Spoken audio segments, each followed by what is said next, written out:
Hi, Richard III.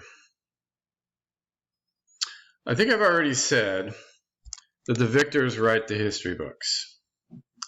And of course, the victors in this respect are the Tudor family. Henry VII and his successors, including, and most importantly, Queen Elizabeth. And as we look at Richard III, it's very tempting to see him in this light as, the good and the evil. Obviously, Richard is the evil, to justify the rightness of the Tudor reign. But Richard wasn't that good of a guy in real historical life either. I'm sure you read Stephen Greenblatt's introduction. His body was found in a parking lot, buried, not just lying around, in Leicester, which is not where you normally would expect a king to be buried, right? And the bodies of the two young princes are believed to have been found in the Tower of London under a staircase, again buried. Richard III stands as the final play in the War of the Roses, basically of the War of the Roses. There's all the Henry VI plays, which I never even thought about teaching. I've never actually even seen them or read them. True confession. Henry VI, no. Richard III, yes, seen on stage. Also watched The Hollow Crown with Benedict Cumberbatch. I do recommend it. It's interesting to me, though, on several levels. This is one of the few plays, Othello being another one, Macbeth being another one, again, Greenblatt points this out, where the central character really is the evil villain. Right? And so this makes me think a lot about the question of evil, because there's plenty of violence in a lot of the other history plays and in the tragedies. There's plenty of violence. What makes Richard III so remarkable? Is it his snake-like quality? I'm thinking, for instance, of his seduction of Lady Anne, the widow, who by any stretch of reasonable imagination should not only despise Richard, but should want him dead. She has the opportunity to kill him herself. She fails to do this. Not only does she fail to do this, she agrees to be his wife. Why?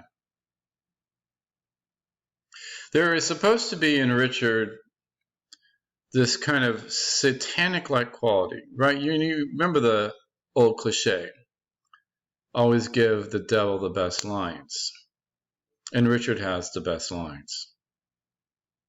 Right? He speaks one way, he acts another way. But everybody seems to be taken in, which is surprising in some ways, because everybody kind of seems to know he's a bad guy, but then they get disarmed.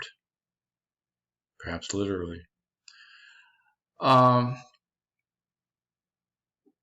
It's an interesting look at power. It's an interesting look at deception, and maybe even a study of self-deception. The only one who isn't self-deceived is Richard's own mother. Yeah, she has some lines about his birth and his childhood and the kind of person that he's become that, quite frankly, none of us want to hear from our mom. Absolutely not. Of course, most of us aren't vicious killers. Most of us. Right? I think about this. What is the true horror of Richard III? Again, it's not the killing by itself, because there's plenty of killing, right, in a lot of these stories. But there is a sense of honor, or at least openness, that people are opposed to each other, right, pretty openly. I think of Hotspur, for example. It's just not really the same thing with Richard. The issue of his physical deformity as kind of a sign of his moral and spiritual deformity is, I think, relatively obvious. It was interesting to note in Greenblatt's foreword that the body of Richard actually did in fact show an S curvature of the spine. So it wasn't just Sir Thomas More's propaganda piece that Shakespeare was working from that laid that out. Maybe there really was some truth in that. But it is still interesting, right? Bad people look evil. I mean, Walt Disney made that clear. So if he looks so bad, his mother rejects him, why do certain people continue to be taken in? Or maybe it's not so much taken in. Maybe they see their own paths as at least aligned in some ways.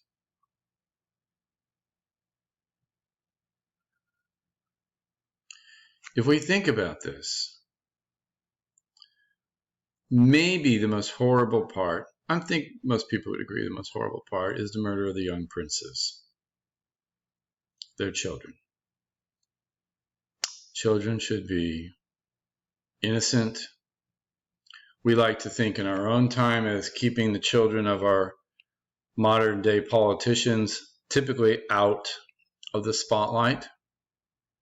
I mean, they're useful props occasionally for photo opportunities, but for the most part, we try to keep them out. Not so in the King Richard III, where Richard III recognizes that the young princes are an impediment to his power, and he has them killed. No mercy, no thought that they're children, no thought that they are his own flesh and blood. Of course, we know that doesn't matter to him. He killed his own brother. It is an exercise in power without any remorse. Power for sheer power's sake. And I think about Machiavelli, and I know that one of the questions on the discussion is in regards to Machiavelli. I think one of the things Machiavelli would probably point out, though, is that if you are just killing, eventually you will lose the support of people that you need. This is the failure of Richard, his failure to reward his supporters, his failure to understand that he truly cannot do it all by himself, because when he is all by himself, he gets killed. A broken man on the battlefield. So Richard III, this was definitely one of the plays that when I first got this course assigned to me, I said, this is one of the plays we're going to do. Remarkable, filled with memorable lines, one of the most important villains in the canon of Shakespeare. Hope you enjoy.